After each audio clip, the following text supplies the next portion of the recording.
Somehow, I became an experiment. After the call from Madame Lenny, I went back to sleep. I don't remember actually falling asleep, but I definitely remember what woke me up. The smell of smoke. Not the comforting smell of breakfast cooking. The "your landlord is about to become involved" kind of smoke. I shot upright. "Angelo?" No answer. By the time I reached the kitchen, the smoke detector had already given up trying to be ignored. The frying pan sat on the stove completely engulfed in flames. Actual flames. Angelo stood in front of it with his hands folded behind his back, calmly watching the burning eggs with the same expression he'd worn while erasing a SS class god. What happened? I attempted breakfast. The eggs are on fire. Yes, Are you going to do something? I am observing. The kitchen is filling with smoke. I have observed that as well. Then turn the stove off. He looked at me. I wish to determine whether this was a normal stage of breakfast preparation. It isn't. I have reached the same conclusion. I yanked the fire extinguisher from beneath the sink and buried the stove beneath a cloud of white foam. The flames disappeared instantly and silence settled over the apartment. Angelo looked down at the ruined eggs. Unfortunate. I stared at him. You defeated a SS class god yesterday. Correct. You became one of the most important people in the C.S.P. overnight. Correct. But you can't make breakfast? He considered that. The interval between cooked and incinerated appears unnecessarily narrow. I pinched the bridge of my nose. We're ordering takeout. I believe that is the optimal solution. The walk to headquarters was unusually quiet, not because Angelo had nothing to say, but because headquarters no longer resembled the place I'd worked in for the last 2 years. Entire departments had been relocated. Containment divisions had been dissolved. Retrieval teams had been reorganized. Emergency protocols lined every hallway. Every evacuation map had been replaced, and even the security checkpoints had been redesigned overnight. I stopped in front of one of the new mission boards. The old model was gone. Contain the unknown. Someone had replaced it. Understand the unknown. One of the guards noticed me staring. Executive Board Member Angelo. That was all the explanation he offered. Apparently, it explained everything. Madame Lenny was already waiting outside the Executive Board conference room and she looked exhausted. You look terrible. I've attended 14 meetings in the last 12 hours. That'll do it. They were all called by Angelo. She rubbed the bridge of her nose. I've worked for the C.S.P. for 32 years, she said with a long sigh. I have never witnessed someone dismantle and rebuild an international organization in a single night. What exactly did he change? What didn't he change? She handed me a binder thick enough to stop a bullet. The Retrieval Doctrine. I opened it. The first page displayed the old directive. Old protocol. Locate, contain, retrieve. Beneath it, in crisp black print, was Angelo's revision. New protocol. Observe, understand, negotiate. Retrieve only if necessary. Neutralize only if reality itself is threatened. I slowly turned the page. Large-scale assault teams had been abolished. Mass casualty contingencies had been rewritten. Every operation involving intelligent entities now required a psychologist, historian, linguist, and exorcist before tactical authorization could even be requested. He also added something new to the God classification system, Madame Lenny said. So, no more only A class, S class, SS class? What's with it? She glanced toward the conference room. Risk to reality. I blinked. That's it? That's it. After another pause, she added, he also approved the development of angelic weapons. I looked up. What? They're being infused with fragments of his own power. They're capable of killing gods. My stomach tightened. He actually agreed to arm humanity? She checked her notes. His exact words were, she looked up, humanity has demonstrated sufficient compassion to be trusted with responsibility. That sounded exactly like Angelo. Terrifying, but exactly like Angelo. Angelo sat alone at the head of the executive board table. Everyone else remained standing, despite the meeting having already started. Niari. Morning. I have reached a decision. Those words have never improved my day. I require an executive assistant. Congratulations? I have selected you. The room fell completely silent as every board member looked at me. No. Angelo blinked. No? No. Why? I enjoy fieldwork. This position offers a substantially lower probability of death. I know. Then why decline? Because I'd rather not spend every day trapped in meetings. I can reduce the meetings. That's still a no. He was silent for several seconds before giving a single nod. I accept your decision. I relaxed. However, Of course there was a however. the position shall remain vacant Okay? until you accept. I just stared at him. Somewhere to my left, Jacob let out a disbelieving laugh. I think this is the first time I've ever seen someone reject a promotion and still end up promoted. Excuse me? I asked, staring at Angelo in disbelief. I have determined that no other candidate satisfies the necessary requirements. The silence stretched until Jacob spoke again. Why is it her? Angelo answered matter-of-factly. Because she is an ideal human. The room went completely silent. I blinked. Definitely not. Jacob burst out laughing. Her? He pointed directly at me. She shoved her own assistant toward a god. Every eye turned toward Angelo. I opened my mouth. I can There is nothing to explain. Angelo interrupted. Jacob frowned. Angelo regarded him with the same calm expression he always wore. Agent Neri calculated that at least one life would likely be lost regardless of her decision.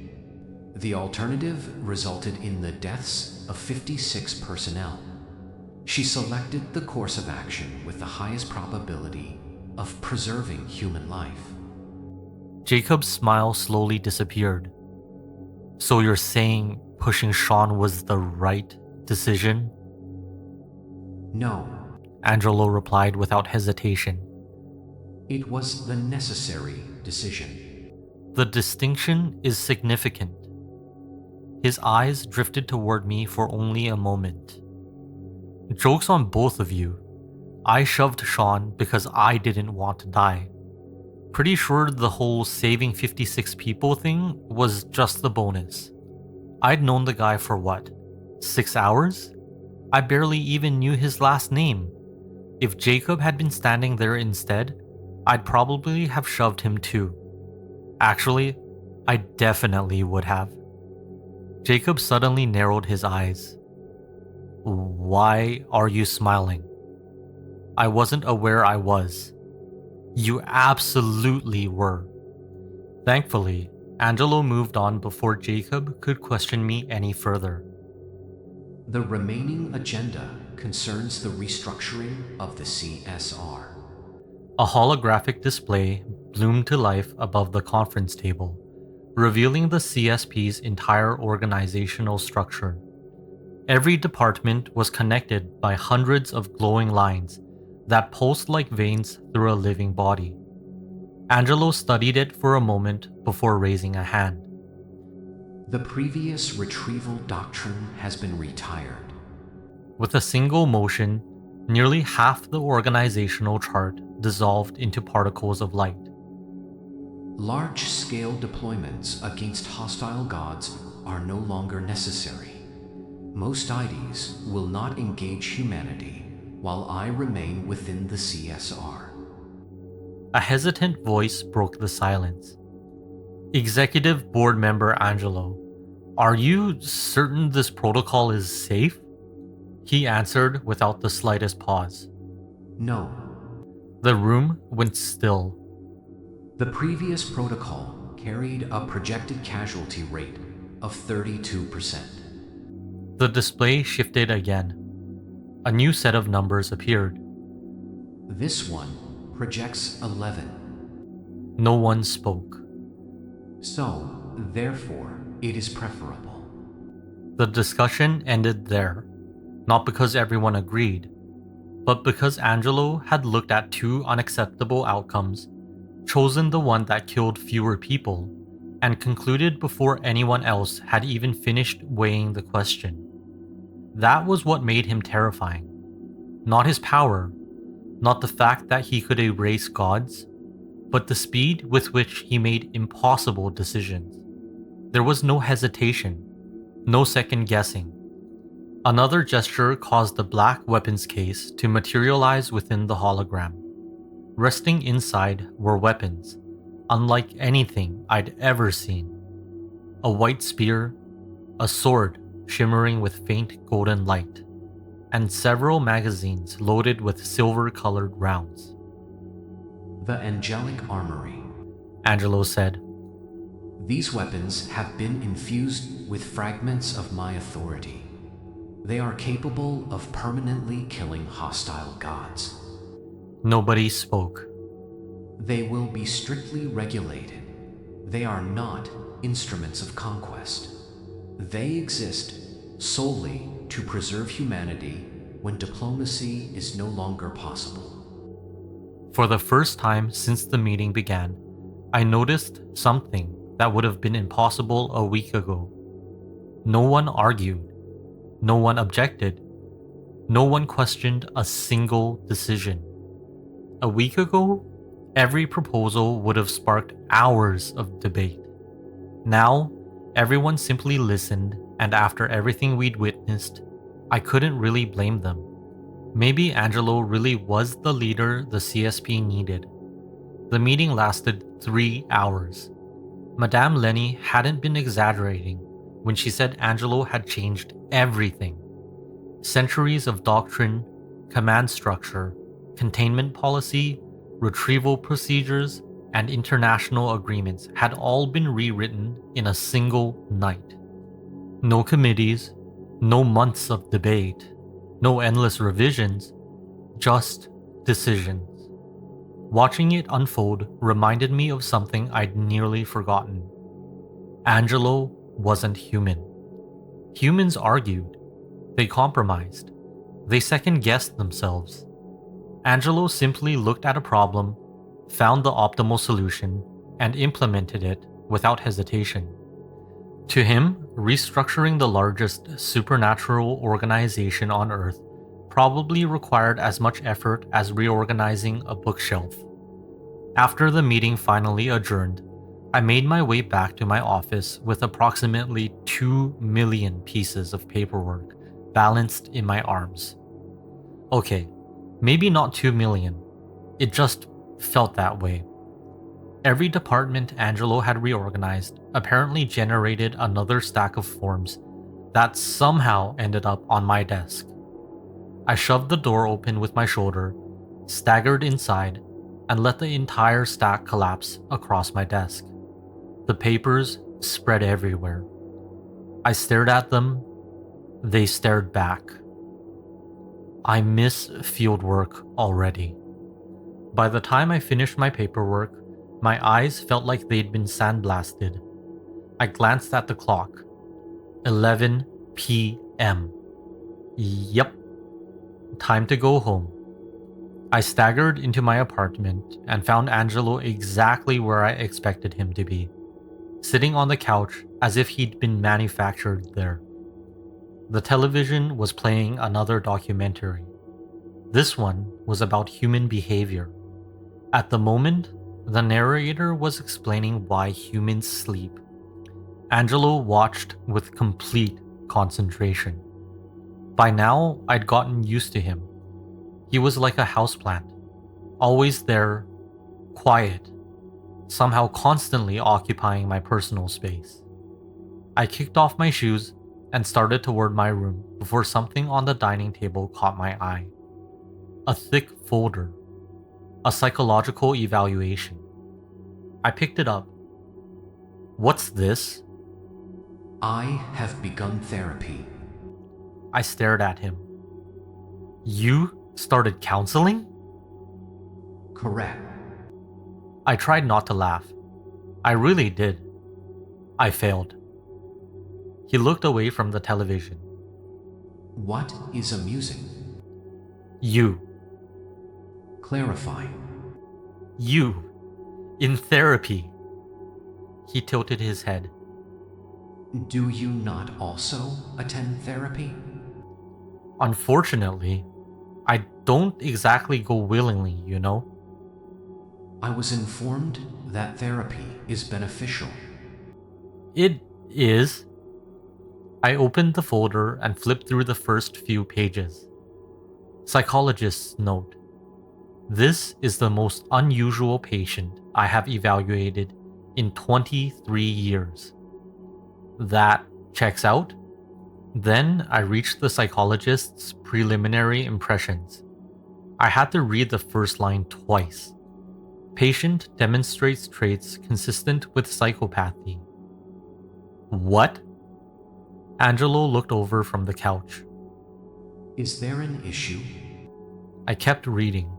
Patient displays an apparent inability to experience or identify emotions in a conventionally human manner.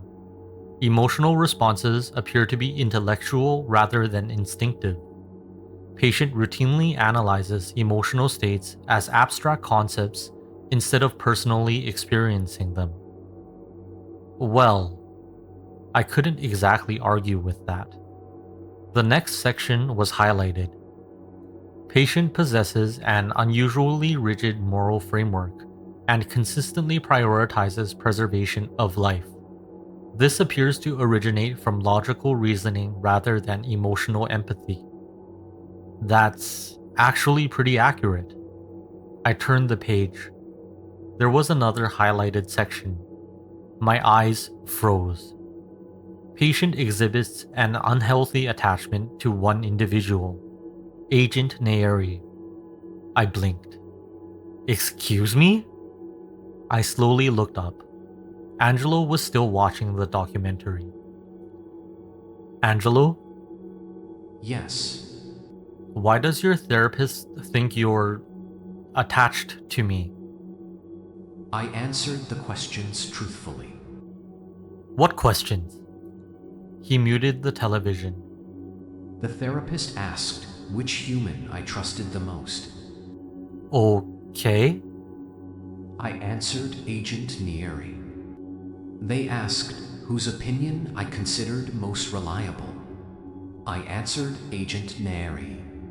They asked who I would seek if confronted with uncertainty regarding human behavior.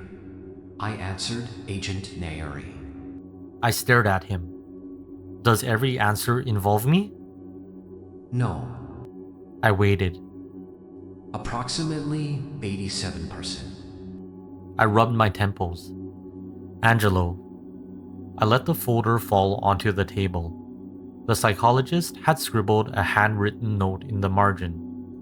Patient does not appear to understand the distinction between trust, dependence, and emotional attachment. Recommended continued observation. Yeah, I muttered. That sounds about right. Angelo unmuted the documentary. The narrator calmly announced, humans often form emotional bonds with individuals they consider safe. Angelo looked at the television. That appears relevant. I buried my face in my hands. Please don't learn psychology from documentaries. I am learning it from both documentaries and a licensed therapist. That's somehow worse. The documentary continued in the background.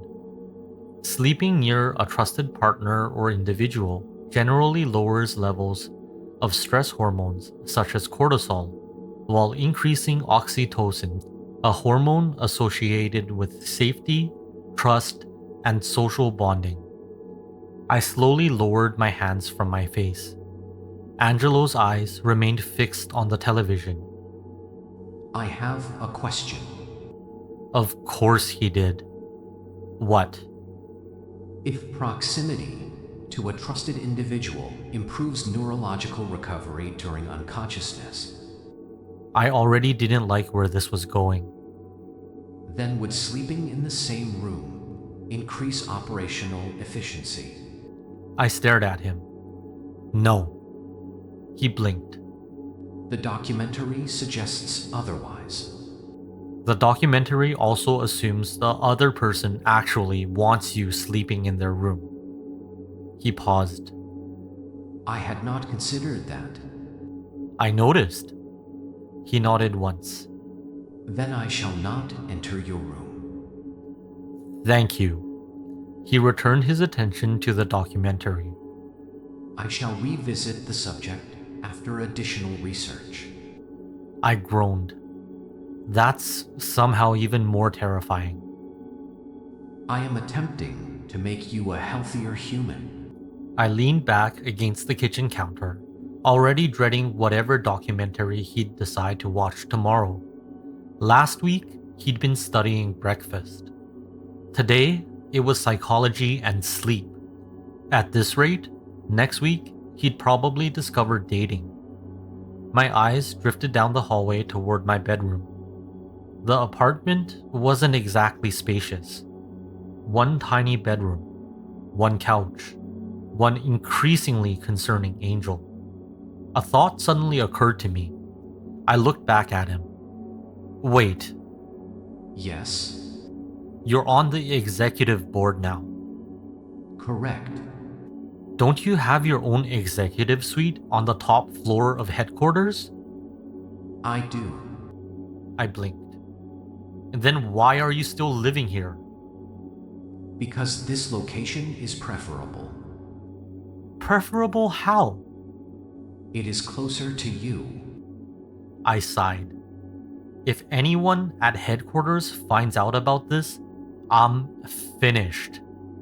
Why? There's already a civil war going on between the Jacob fan club and your fan club. He looked at me. Fan clumps? You've seriously never noticed? No. Every time you and Jacob walk through headquarters, there's suddenly a waiting list for overtime. I was unaware. You don't think that's strange? I assumed the employees had become more industrious. I stared at him. Sure. He considered that for a moment. Are there additional examples? You really want to know? Yes. Angelo reached for a small notebook on the coffee table and uncapped a pen. You're taking notes? Correct. I sighed. Fine. People compare your mission reports. Right. They compare your photos. Right. They argue in the cafeteria. Right. I even overheard 2 interns nearly start a fistfight because one of them said Jacob had better hair than you. Angelo paused, made another note, and then looked up. Interesting. Interesting? The correlation between hairstyles and workplace aggression was previously unknown to me. I blinked. That's what you took away from this? Yes. I sighed as I dropped onto the couch across from him. Anyways, as I was saying, if headquarters finds out their favorite angel voluntarily chose my apartment over the executive penthouse, I shook my head. People are going to make a lot of assumptions. What assumptions? I opened my mouth, then remembered who I was talking to. Right. Angelo still didn't know the concept of dating yet. I closed my mouth again. Never mind. He accepted that surprisingly quickly. I see. I exhaled. You know what? Let's keep the living arrangement between us. I have no objection. Good. He returned his attention to the documentary. Humans are remarkably complicated. You have no idea. The documentary continued playing, and I leaned back against the couch. I still didn't really get it. Romance had never been something I took seriously. When I was younger, I genuinely didn't think I'd make it to 16. Growing up expecting to die had a funny way of changing your priorities. You spent your time figuring out how to survive tomorrow, not wondering who you'd fall in love with 20 years from now. Even now, dating has never been high on my list. The fan clubs weren't really about romance anyway. They were just 2 very loud groups of women at headquarters who had collectively decided to split themselves between Team Angelo and Team Jacob. Personally, I didn't understand it. If I actually stopped to think about it, Jacob was probably the one who looked more angelic. Blonde hair, hazel eyes, the kind of smile magazines probably paid people to photograph, which was incredibly misleading. Because underneath that face was an asshole I'd happily trade for a family-sized bag of barbecue chips. Angelo, on the other hand, had black hair, black eyes, and the permanent expression of someone trying to calculate the trajectory of a falling asteroid. Objectively, he looked far more intimidating. Apparently, that hadn't stopped half the female staff from losing their minds every time he walked into a room. Humans were strange. Then again, I glanced toward Angelo. He was still completely absorbed in the documentary, taking notes on human sleeping habits with the seriousness of someone studying quantum physics. Maybe the fan club had a point. Ew. No. They definitely needed therapy. Some stories end when the words stop. Others don't end at all. If you enjoyed this story, there are many more waiting in the dark. Until next time.